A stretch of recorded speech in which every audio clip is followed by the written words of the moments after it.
Del Evangelio según San Juan. En aquel tiempo, entre los que habían venido a celebrar la fiesta, había algunos griegos. Estos, acercándose a Felipe, el de Betsaida de Galilea, le rogaban: «Señor, quisiéramos ver a Jesús». Felipe fue a decírselo a Andrés, y Andrés y Felipe fueron a decírselo a Jesús. Jesús les contestó: «Ha llegado la hora de que sea glorificado el Hijo del Hombre. Os aseguro que si el grano de trigo no cae en tierra y muere, queda infecundo, pero si muere da mucho fruto. El que se ama a sí mismo se pierde, y el que se aborrece a sí mismo en este mundo se guardará para la vida eterna. El que quiera servirme, que me siga, y donde esté yo, allí también estará mi servidor. A quien me sirva, mi Padre lo premiará. Ahora mi alma está agitada, ¿y qué diré? Padre, líbrame de esta hora, pero si por esto he venido, para esta hora. Padre, glorifica tu nombre». Entonces vino una voz del cielo: «Lo he glorificado y lo volveré a glorificar». La gente que estaba allí lo oyó decía que había sido un trueno. Otros decían que le había hablado un ángel. Jesús tomó la palabra y dijo: «Esta voz no ha venido por mí, sino por vosotros. Ahora va a ser juzgado el mundo. Ahora el príncipe de este mundo va a ser echado fuera. Y cuando yo sea elevado sobre la tierra, atraeré a todos hacia mí». Esto lo decía, dando a entender la muerte de que iba a morir. Palabra del Señor. Gloria a ti, Señor Jesús. Es domingo quinto de Cuaresma, queridos hermanos. 2 semanas escasas para el Triduo Pascual. Y las lecturas de hoy nos recuerdan la inminencia de esta celebración central, la muerte y la resurrección de Cristo Jesús.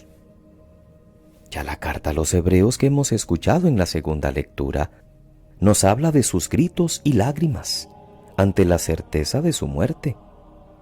El Evangelio nos recuerda otro momento de crisis de Jesús ante la hora dramática que ve acercarse, aunque triunfa su voluntad de obediencia al plan salvador de Dios, con la hermosa imagen del grano de trigo que para dar fruto tiene que enterrarse y morir. Los discípulos de Jesús queremos unirnos a Él en este camino suyo hacia la hora de su glorificación, que incluye la cruz y la nueva vida. Pero veamos con mayor detenimiento las lecturas de este domingo. La primera de ellas es parte de la profecía de Jeremías en el capítulo 31. Es la famosa página en la que se anuncia por primera vez una nueva alianza, después del fracaso de la primera alianza por parte del pueblo infiel. Una alianza que será profunda e interior. Meteré mi ley en su pecho, la escribiré en sus corazones, y realizará en verdad lo que había querido ya la primera. Yo seré su Dios, y ellos serán mi pueblo. Por parte de Dios, la misericordia, cuando perdone sus crímenes y no recuerde sus pecados, dice el profeta. Por parte del pueblo, el deseo de que sea fiel a Dios. La carta a los Hebreos, como hemos dicho, nos regala un breve pero impresionante pasaje en el que el autor nos presenta un mediador, un sacerdote que sabe lo que es el dolor y el sufrimiento. Si los evangelistas que narran la crisis de Jesús en Getsemaní ante la inminencia de su muerte hablan de miedo, pavor, tristeza, esta carta añade un dato dramático.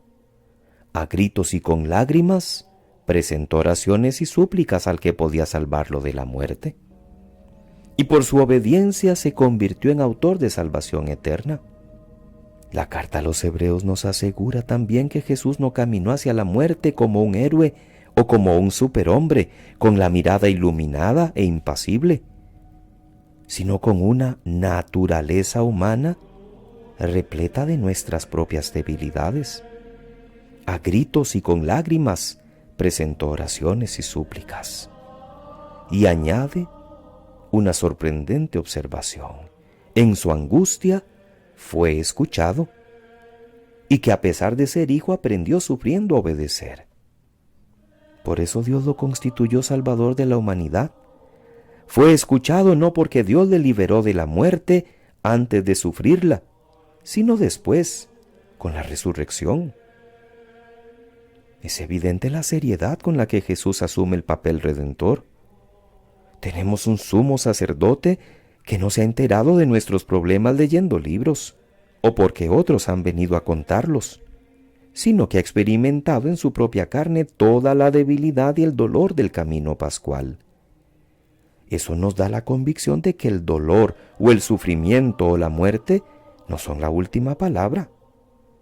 El amor total hasta la muerte fue un amor enormemente fecundo, como la muerte del grano de trigo en tierra. El texto de Juan en el capítulo 12 es el tercer evangelio que veníamos diciendo estas semanas atrás. Leemos de este evangelista previo al inicio de la Semana Mayor. Hoy un nuevo símbolo, igual de expresivos que los anteriores. El templo, la serpiente levantada en lo alto, hoy el trigo que debe morir para renacer. El Evangelio de hoy nos regala ya una alusión a la imagen de la serpiente. Cuando yo sea elevado sobre la tierra, atraeré a todos hacia mí. Así Jesús nos va dando las claves para entender su muerte y resurrección. Hoy con esta metáfora tomada de la vida del campo.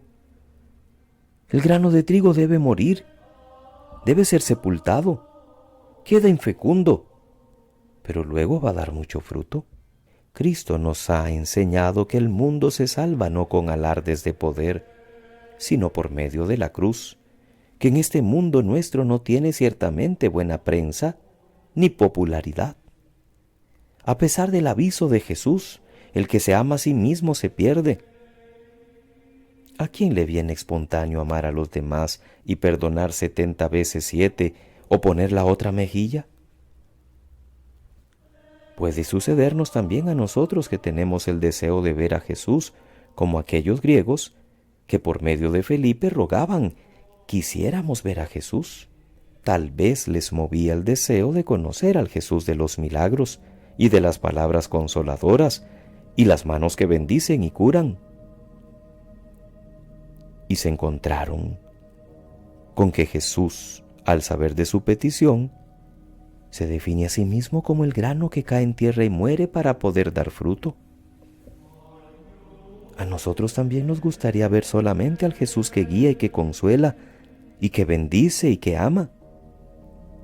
Pero además de eso, debemos encontrarnos con el que nos dice que el que quiera servirme, que me siga. Y donde esté yo, allí también estará mi servidor.